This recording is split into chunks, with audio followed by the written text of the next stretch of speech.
Que bom que você escolheu estar aqui hoje na casa do nosso Deus. Escolhemos a melhor parte. Jesus tendo ali com Maria e com Marta. Maria aos pés de Jesus, aprendendo a seguir o Evangelho, enquanto Marta nos afazeres dela. Jesus direcionou a palavra a Marta, dizendo: Maria escolheu a melhor parte. E hoje, nessa manhã, nós escolhemos a melhor parte, que estamos aos pés do nosso Salvador Jesus Cristo, que estamos aprendendo a seguir a tua palavra. E essa, com certeza, é a melhor parte, a qual não nos será tirada. Que bom que você veio hoje, que bom que nós estamos aqui para falarmos acerca da palavra de Deus, acerca do próprio Deus. E eu estou carregado dessa missão. E é para mim uma alegria, mas também uma grande responsabilidade. Subir ao púlpito é sempre uma grande responsabilidade para nós. E eu agradeço a Eugenius, que me fez estender o convite, também a liderança da igreja, que me deu essa oportunidade de estar subindo aqui. Porque nós, como liderança da igreja, nós precisamos ter muito discernimento aqui quando nós confiamos subir no púlpito. Porque aqui é transmissão de vida, mas também, se nós não tivermos discernimento, é transmissão de morte. Então, agradeço a oportunidade, a confiança, espero que ser fiel. E ser fiel à palavra de Deus, ser fiel à justiça que ela está nos querendo comunicar nessa manhã. Irmãos, sou da igreja de Pedra Azul, chamo Guilherme, vivo também com minha esposa, chamo Tatiana. Ela não esteve aqui, não pôde estar, porque fico com a Juliana, a esposa do Genilson. Elas são primas, ficou lá. Mas ela já esteve aqui, nós estivemos aqui logo após o nosso batismo. A primeira igreja que viemos foi aqui. Ela teve até a oportunidade de cantar, vai para frente. Essa é a quarta vez que eu estou aqui. Estava aqui sentado, para iniciar o culto, e estava meditando como que Deus trabalha em nossas vidas. Há 6 anos atrás eu não poderia imaginar que hoje eu estaria aqui pregando. Eu não era adventista, mas estive aqui. Estive participando da escola sabatina, participando do culto, da palavra, mas eu não era um adventista ainda. E há um pouco mais de um ano eu tomei a decisão de descer as águas e de me tornar um adventista no sétimo dia. Estar no meio daqueles que esperam e aguardam o segundo dia de Cristo. Então, para mim é uma honra, eu agradeço por estar aqui, estar com os irmãos, aprendendo a escola sabatina, poder estar aqui no lugar mais, eu diria, mais importante da igreja, que é o culto, onde nós vamos falar assim da palavra de Deus. Amém. Muito obrigado pela oportunidade e que Deus ele possa assim nos abençoar. Quero convidar os irmãos para lermos as nossas Bíblias no Evangelho de João, no capítulo de número 21.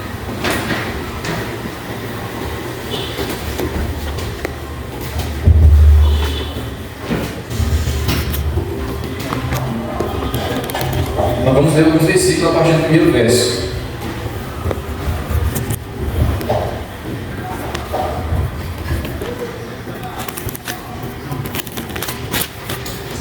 Só poderia me falar a hora agora?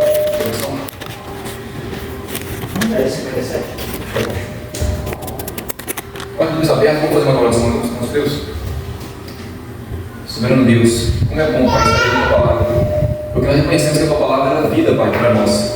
Nós entendemos também que ela é apta para nos repartir, para nos instruir, para nos capacitar, Pai, para que sejamos capacitados e instruídos para toda a boa. Muito obrigado porque nós estamos mais uma vez diante dela. E nós escolhemos estar nesse lugar, Pai, pela tua graça. E pedimos, Pai, fale nos nossos corações e que possamos sair daqui nessa manhã, diferente da forma que entramos. Glorifica, Pai, e receba para si a glória e o louvor. Em nome do Senhor Jesus. Amém. Amém. Irmãos, no capítulo 21, versículo 1, começa dizendo assim: Depois disso, manifestou-se Jesus outra vez aos discípulos, junto ao mar de Tiberíades, e manifestou-se assim: Estavam juntos Simão Pedro e Tomé, chamado Dídimo, e Natanael, que era da terra de Caná da Galileia, e os filhos de Zebedeu e outros 2 dos seus discípulos. Disse Simão Pedro: Vou pescar. Disseram-lhes eles: Também nós vamos contigo. Foram e subiram logo para o barco, e naquela noite nada apanharam. Versículo 4. E sendo já manhã, Jesus se apresentou na praia, mas os discípulos não conheceram que era Jesus. Disse depois Jesus: Filhos, tem alguma coisa de comer? Responderam-lhes: Não. E ele lhes disse: Lançai a rede direita do barco, e achareis. Lançaram-nas, pois, e já não podiam tirar pela multidão dos peixes. Vamos lá para o verso número 11.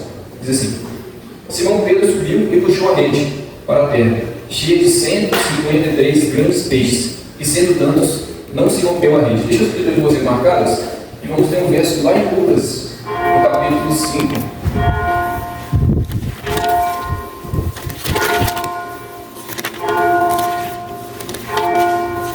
Lucas, no capítulo 5, no versículo 6.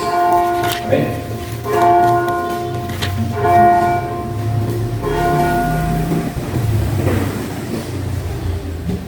Lucas 5, verso 6 diz assim: e fazendo assim, colheram uma grande quantidade de peixes e rompia-se-lhes a rede. No final desse ano a gente vai estar meditando nesse verso, mas vamos tentar aqui no capítulo 21. Irmãos, uma das maiores problemas hoje do cristão, do cristianismo em si, é perdermos de fato o nosso foco no propósito pelo qual nós estamos sendo chamados para sermos de fato cristãos e participantes da família de Cristo. Quando a gente perde de fato o foco na missão e no propósito pelo qual nós fomos chamados, nós temos a tendência de desfalecermos na fé. E essa é uma preocupação muito grande, porque Paulo, quando ele escreve aos Hebreus, no capítulo 2, no verso 1, ele diz: quero ler com vocês esse texto, que esse texto é muito importante para a gente meditar. Está em Hebreus, capítulo 2, versículo 1 diz assim: portanto, convém-nos atentar com mais diligência para as coisas que já temos ouvido, para que em tempo algum nos desviemos dela. Veja bem, Paulo, ele está dizendo aos cristãos: olha, vocês precisam de se atentar com mais diligência, ou seja, vocês precisam de atentar para o que vocês têm ouvido com mais zelo, para que em momento algum vocês se desviem das coisas que vocês já têm ouvido, daquilo que vocês já têm aprendido. Então veja, quando a gente perde por negligência ou por medo, o foco no propósito, e nós deixamos de ouvir a palavra de Deus e aquilo que nós já temos aprendido, a fé, ela tem a tendência de sair do nosso coração, assim dizendo. Porque Paulo, ele escreve também aos Romanos, capítulo 10, no versículo 11, ele diz: a fé, ela vem pelo ouvir, e ouvir pela palavra de Deus. Então entenda quando Paulo diz: tenham zelo do que vocês têm ouvido, porque se vocês não tiverem zelo do que vocês têm ouvido e aprendido, a fé, ela vai se desvanecer no coração de vocês. Se vocês não tiverem zelo, a fé, ela vai sair do coração de vocês. Então ele sabe que vocês tenham zelo, tenham diligência para as coisas que vocês já têm ouvido. Por que eu quis fazer a introdução com esse texto? Porque de fato é o que está acontecendo aqui no capítulo, do 20 ao 21. Os discípulos, pela perseguição dos judeus, depois da morte de Cristo do Calvário, eles começam a ter medo. A gente vai ver isso ali no verso de número 19, do capítulo 20. Diz assim: chegada pois a tarde daquele dia, o primeiro dia da semana, e cerradas as portas, onde os discípulos, com medo dos judeus, se tinham lutado, chegou Jesus e se pôs no meio deles, dizendo: paz seja convosco. Veja, os discípulos, eles estavam com medo por causa da perseguição. E por causa da perseguição, eles tiveram medo, e diante disso, eles perderam de vista o propósito pelo qual eles tinham sido chamados, pelo propósito ao qual eles tinham sido comissionados, que era pregar o Evangelho. Então, de certa forma, eles deixaram de ter zelo pelo que eles tinham ouvido e aprendido acerca de Jesus Cristo, da missão a qual eles estavam sendo comissionados a fazer, que era pregar o Evangelho, e por medo, eles tinham se trancado ali naquele cenáculo, e com medo dos judeus tinham se trancado e tinham deixado de fazer a missão, deixado de pregar o Evangelho, que era a missão pela qual eles tinham sido comissionados por Cristo. Então, no capítulo 21 começa dizendo que Jesus, mais uma vez, necessário que ele se manifestasse aos discípulos, aos apóstolos. E ele se manifesta assim: os apóstolos, Pedro, ele diz, eu vou pescar. Primeira coisa que eu aprendi aqui quando estava nesse capítulo, preparando essa mensagem: Pedro é a figura da liderança da igreja. Ele é a figura de líder. E quando o líder, ele toma decisões contrárias à palavra e à vontade de Deus, nós, como membros, nós precisamos ter discernimento. Nós precisamos ter um posicionamento, nós precisamos ter foco no propósito, na missão, no que Deus nos chamou. Porque se nós não tivermos assim, com diligência e com zelo, nós temos a tendência de seguir o zelo da nossa liderança, seja pastor, seja ancião, seja diácono, seja ministério da família, seja qual for o ministério, seja qual for a posição da liderança da igreja. Se nós não tivermos foco no propósito, se nós não tivermos convicção, e se nós não tivermos, vou falar aqui como o mundo fala, se nós não tivermos pulso firme, nós vamos ceder. Então Pedro aqui, ele tem uma decisão contrária à vontade de Deus, porque eles tinham se condicionado para pregar o Evangelho, mas Pedro, ele novamente ele se vê, não pescando homens, mas ele se vê agora no mar de Tiberíades, pescando peixe novamente. Isso quer dizer que ele estava nos cuidados da estadia novamente. Ele toma essa decisão contrária. E os discípulos ali, eles também se deixam levar por aquela decisão de Pedro. Pedro e mais 6 discípulos, eles vão para o mar. Então, diz a palavra aqui, no versículo 3, que eles foram para pescar, e eles ficaram ali a noite toda e não apanharam nada. Veja, até esse momento Jesus ainda não tinha se manifestado aos discípulos. Ele permitiu que os discípulos se esgotassem a noite toda, e somente pela manhã ele se apresenta. Ele se manifesta aos discípulos. Veja, Jesus ele vai deixar, vai permitir que eu e você, nós esgotemos nossas forças, os nossos recursos. Então ele vai se apresentar diante de nós, para nos mostrar e nos conduzir no caminho para ele decidir que nós prosseguimos. Porque é muito fácil nós tomarmos decisões por nós mesmos. Porque falta em nós uma atitude, aquilo que nós conversamos aqui nas nossas partidas, falta em nós uma atitude de confiar. Davi escreve: entenda o caminho ao Senhor, confia nele, tudo ele fará. Então essa parte de confiar, de nós confiarmos em Deus, confiarmos em Cristo, ela requer de fato um relacionamento. Se eu perguntar para você que tem uma esposa, um esposo, um casal, tem casais aqui, vocês provavelmente são casados, por que você confia na sua esposa? Por que sua esposa confia em você? Porque existe relacionamento, existe intimidade. E nós não podemos confiar em Cristo, só podemos confiar em Deus quando nós temos intimidade com Ele, quando nós temos relacionamento com Ele. E fazendo assim, nós desenvolvemos confiança. E confiança em Deus vai falar, porque é assim do Senhor, assim do Senhor, assim do Senhor, e assim a gente vai cumprir. Então vamos ter que continuar para cumprir, porque nós confiamos no seu poder e sabemos que Ele é fiel para poder fazer aquilo que Ele prometeu.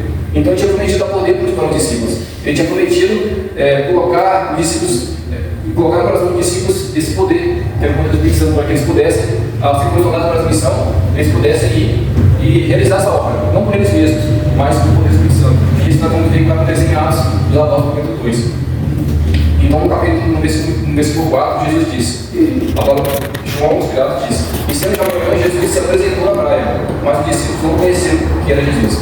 Veja, então aqui a gente vê que Jesus permitiu que eles se esgotassem os recursos das suas forças, aqueles que eles tinham. E a noite toda eles ficaram manifestando em nada pescado. Então Jesus se manifesta pela manhã, mostrando assim que agora chegou no momento, agora eu vou mostrar que sou eu que vou fazer através de vocês. Se vocês esgotaram, passou a noite toda, não se foi nada.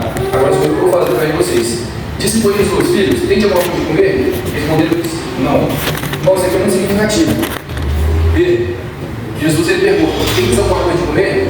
Eles disseram não. Jesus no seu ministério, ele mostrou que a fome e a sede dele não eram ele não compartilhava a nossa própria fome e a nossa própria sede. A fome e a sede de Jesus é uma fome e sede de justiça, que a gente realiza a sua obra, que a gente para aos necessitados, aos pobres, necessitados, viúvas, que a gente de fato realiza a obra dele, a gente faz justiça nesse mundo. Essa é a sede e a fome de Deus, a fome de Cristo, a sede e fome de justiça. E é impossível que os discípulos naquele momento eles pudessem oferecer algo de comer a Cristo, porque a fome dele e a sede dele, vamos para nós aqui, é fome e sede de justiça. Se a gente quer de fato saciar a fome de Deus, que é Espírito, a gente precisa estarmos na posição que Ele nos chamou. Essa igreja ela foi chamada com missão, com um propósito de pregar o Evangelho, de proclamar as verdades bíblicas. E somente assim, nós, como povo de Deus, nós vamos ter a condição de chegar no dia de Deus e perguntar: tem alguma coisa de comer? E nós vamos poder responder ele: sim, nós temos praticado boas obras de justiça para a tua glória. Porque ele disse: as tuas obras deste mundo, elas glorificam o meu nome. Irmão, a gente precisa entender isso. Então, eles não tinham entendido isso ainda, porque eles estavam com medo. E o que paralisa muitas vezes o povo de Deus? É o medo. É o medo pelas aflições, pelas tribulações dessa vida. Isso muitas vezes tem paralisado o mundo. Nós vemos a situação da igreja hoje, é uma situação triste de ver. Está por todos os lados, todos vazios. E não é essa a realidade que nós queríamos.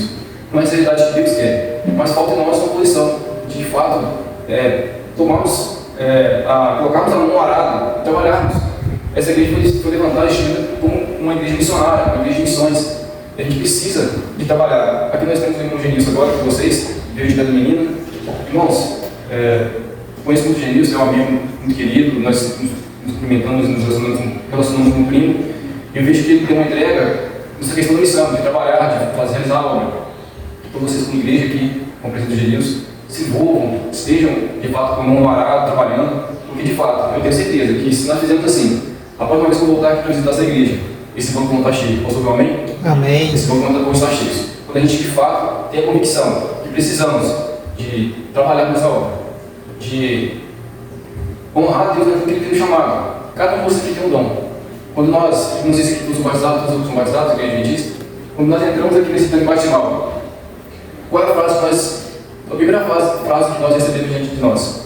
Nós nascemos no reino de Deus como missionários. Irmãos, cada um de nós nascemos no reino de Deus como missionários, para realizar a obra, para fazer a missão, para resgatar as vidas, para tirar aqueles que estão nas trevas e trazer para a maravilhosa luz que é a casa de Deus. Esse povo foi instituído nessa terra para isso, para fazer a diferença. Então, se nós, como povo, estivermos unidos nessa missão, de fato, como eu disse, a próxima vez que eu vier aqui visitar essa igreja, eu tenho certeza que esse banco não está cheio. para a honra e para a glória do nosso Senhor Jesus Cristo. Amém. E outro texto para confirmar isso que eu disse, quando a gente, Mateus capítulo 25, Jesus diz, há uma profecia ali, quando Jesus Cristo vier dos céus, quando os santos anjos, com poder e de glória, ele dirá àqueles que estão à sua direita: vinde diante do meu Pai, porque quando eu tive sede, me deste de beber, quando eu estive com fome, me deste de comer, quando eu estive nu, me vestiste, quando eu estive na prisão, foste me visitar. Então aqueles que estão à sua direita, as suas ovelhas dirão: Senhor, mas quando te vimos com essas coisas e assim fizemos?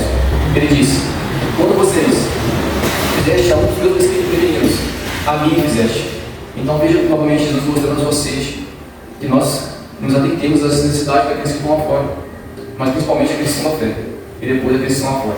Estamos fazendo um curso de pôr do sol ontem, falamos a respeito da reforma que nós precisamos. E realmente, quando nós começarmos a fazer a reforma, nós vamos ver diferenças. Mas também vamos ver perseguição. E a semelhança desse contexto, os apóstolos estavam passando. Eles tiveram medo, mas nós não temos medo, porque maior é o que está conosco e o que está no mundo. Versículo 6, eles disseram, versículo 5, disse Jesus, pois, contexto, ele vai para o versículo 6, eles disseram: lançai a rede direita do barco e achareis. Lançaram-a, pois, e já não podiam tirar pela multidão dos peixes. Irmãos, olha o versículo 9 que ele diz: logo que saltaram em terra, viram ali brasas e um peixe posto em pão. Veja, primeiro no versículo 5, Jesus diz: tem alguma coisa de comer? O discípulo diz: não temos nada de comer. Ok. Mas no versículo 9, depois, quando eles saem das águas, eles deparam com uma cena. Ali havia pão, peixe, e ele tinha comida ali. Eu vejo que Jesus está sendo um pouco irônico aqui para eles, para que eles de fato viessem a refletir na situação. Por quê? É necessário, irmãos, que eu e vocês sejamos enviados. Paulo vai dizer, no capítulo 10, no versículo 14, ele diz: como eles vão crer, se não alguém prega? E como eles pregarão, se eles não forem enviados? É Jesus que opera em nós, tanto querer como o efetuar. É como se eu chegasse aqui e falasse: Zé Maria, eu estou com fome, e o Zé Maria fosse lá no mercado e comprasse ali pães, e comprasse um suco e trouxesse aqui. Aí o Zé Maria chega aqui, ele vê um banquete na frente, ele fala: mas não está entendendo nada, você está com fome, não tinha comida, agora está cheio de comida aqui. Ele está ensinando: olha, é eu que vou providenciar todas as coisas, sou eu quero que vocês reflitam nisso. Ele está pedindo que os discípulos reflitam nisso, sou eu que vou providenciar todas as coisas. Vocês estão com medo, preocupados, mas sou eu que vou providenciar todas as coisas. É eu que vou enviar vocês. Vamos ver esse texto, está em Romanos 10, olha o que ele diz. Capítulo 14.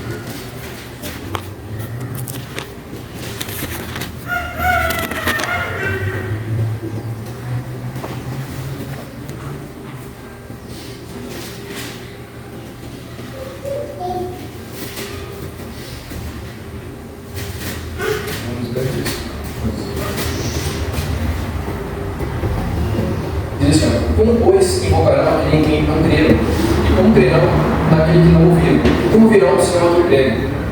E como pregarão se não forem enviados? Veja, a promessa de Jesus ali no capítulo 21, se a gente for ver um pouquinho atrás ali, a promessa dele é no versículo 29, no capítulo 20, um pouquinho atrás, olha só o que ele diz. Disse Jesus: porque vistes como é creste, bem-aventurados são os que não viram e creram. Então os discípulos foram comissionados para pregar o Evangelho, eles foram enviados. E era necessário que aquela promessa cumprisse, porque seriam felizes, seriam bem-aventurados aqueles que não viram Jesus, mas creram na pregação do Evangelho. Então não seria necessariamente os discípulos, e não será eu e você que faria essa transformação nessa obra, mas incluído pelo poder do céu. Temos enviado para pregar esse Evangelho, e essa promessa vai se cumprir, porque muitos vão crer, não vendo o Evangelho, eles terão, e serão salvos, e serão bem-aventurados, serão felizes. Então vejam, irmãos, nós precisamos atentar para isso aqui. Quando a gente vê, a gente precisa focar no propósito. Qual é o propósito? A pregação do Evangelho. O avanço do reino de Deus. Então, o foco está definido, esse é o foco. Agora eu não olho para a direita e não olho para a esquerda. O foco é esse. O foco é Cristo. O foco é pregar o Evangelho. O medo vem. As adversidades, as aflições, a tribulação não vem. Isso é o que a gente está tendo aqui um panorama aqui do texto. E eles tiveram medo. Agora a gente precisa um foco, nós temos um foco. Não precisamos ter agora medo das aflições, das perseguições, Não precisamos achar que nós vamos fazer, vai acontecer, não. Agora precisamos ter o foco, Cristo, e ir para frente. O poder foi derramado pelo Espírito Santo, foi derramado para que a gente pudesse agora realizar a missão. Tomarmos a mão, colocar a mão no arado, realizar uma missão. Agora nós precisamos entender uma coisa, só isso que se entender. Se você vai começando a entender isso. Que é Ele que vai realizar através de nossas vidas. Que são os instrumentos. É somente isso que precisamos. Vamos ter vida da santificação hoje, na escola batina. Processo de santificação. Nós vamos separando este mundo, nos santificando. E é Ele que vai nos incluir nessa missão, nos incluir nessa missão, vai nos dar esse poder. Então o que a gente precisa entender aqui? Nós precisamos entender que não é eu, não é você, não é o Genius, não é ninguém que faz isso. É o poder do Espírito Santo. Ele vai nos conduzir. Ele nos comissionou. Todos nós somos comissionados para realizar essa missão. E Ele vai nos dar o poder. Ele vai fazer através de nós. Deus vai fazer através de nós. Então o outro fala, né? Através de nós. Ele faz através de nós. E os discípulos sim começaram a entender isso. Aí nós vamos lá para o verso de número 11. Saindo da praia, né, com os peixes. E diz: Simão Pedro subiu e puxou a rede para a terra, cheia de 153 grandes peixes. E sendo tantos, não se rompeu a rede. Lembra do texto que eu pedi para vocês verem lá em Lucas, no capítulo de número 5, verso 6? Vamos voltar lá. Lucas 5, verso 6.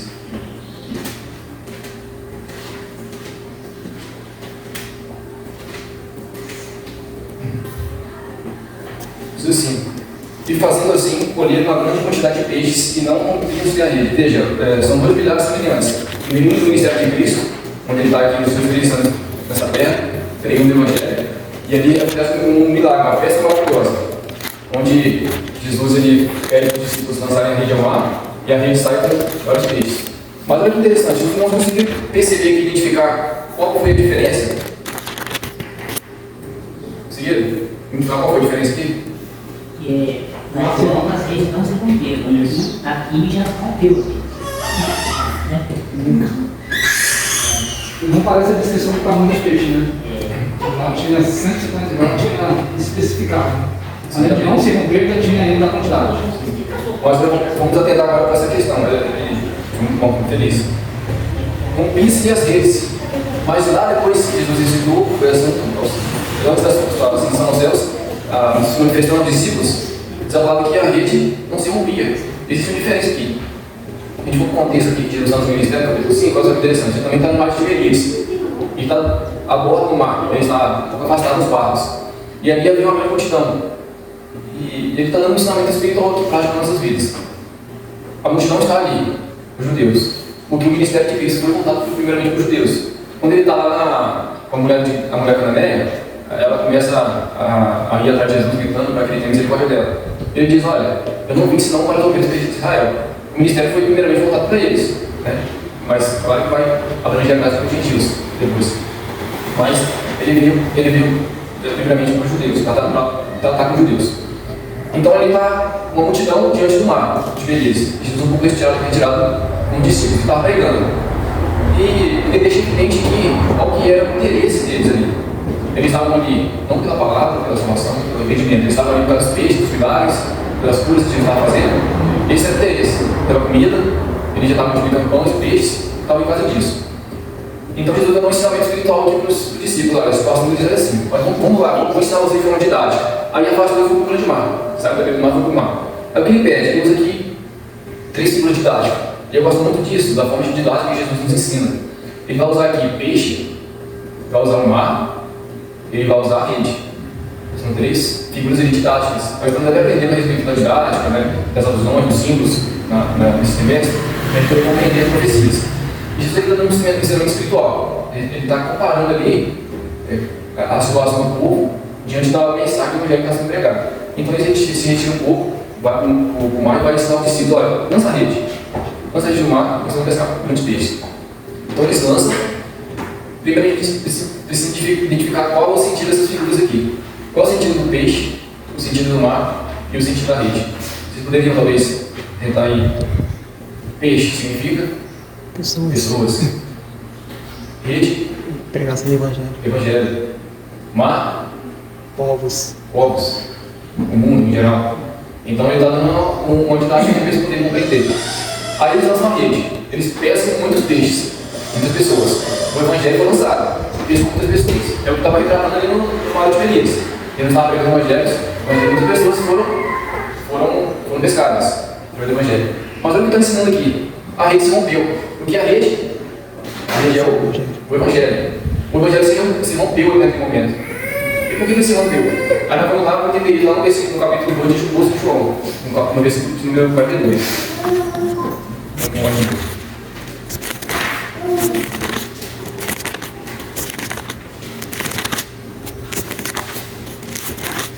Então, vamos entender o que rede é o evangelho, o mar é o mundo, os povos, o mundo, e os peixes são as pessoas.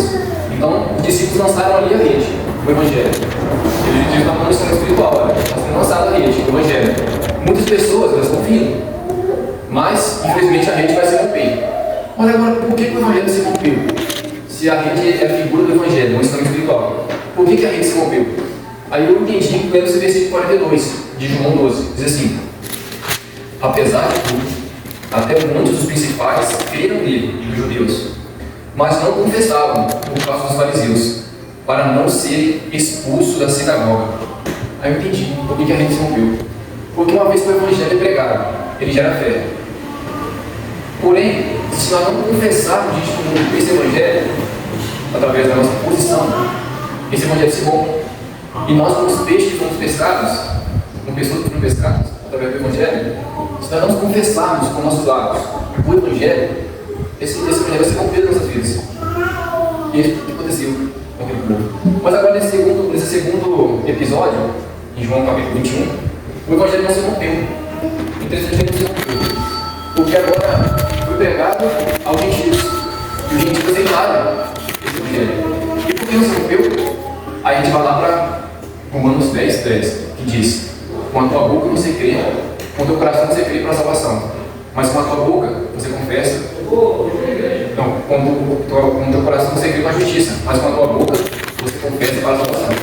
É um processo. Nós precisamos confessar. E não somente através do batismo, descer as águas e sair, mas é nosso estilo de vida. É nosso processo de santificação. É nossa aceitação desse evangelho que transforma de fato nossas vidas.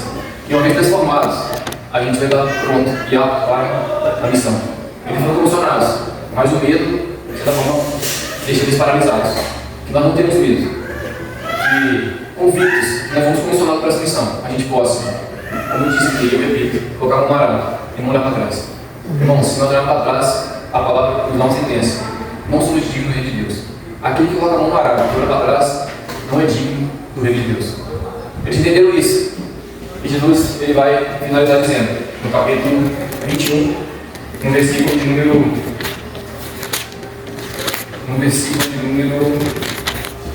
17, para a gente finalizar aqui, ele diz assim: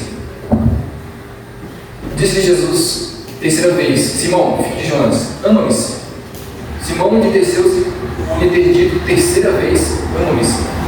Ele disse-lhe: Senhor, tu sabes tudo, tu sabes que eu te amo. Jesus lhe disse: apacenta as minhas ovelhas.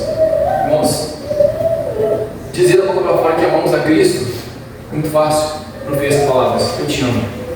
Mas as nossas atitudes, a nossa conduta e a forma como nós levamos a palavra de Deus, o Evangelho, a forma como nós tratamos a palavra de Deus e a forma como nós nos posicionamos no trabalho, na igreja, no trabalho que Deus nos chamou para fazer.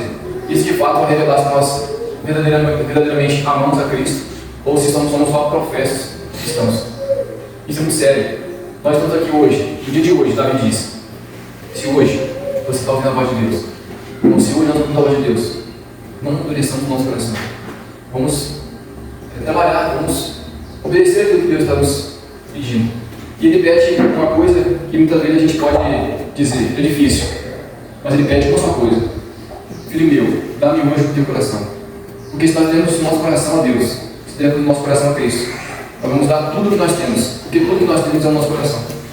Tudo que eu e você temos é o nosso coração. E Ele pede isso. Às vezes nós temos a tendência de achar que isso é difícil. Imagina a seguinte cena: um homem entra em uma concessionária e ele vai direto do gerente. Ele diz: olha, eu tenho um carro lá fora e eu quero trocar esse carro, mas eu não tenho como dar valor nenhum em troca de outro carro. Só quero trocar o carro e pegar um outro carro. E o gerente vai lá, olha lá fora, olha o carro dele e diz, mas o seu carro está com o motor batido, tudo arranhado, pneu furado, não tem como fazer isso. Ele falou, olha, eu tenho isso, eu preciso dar um novo.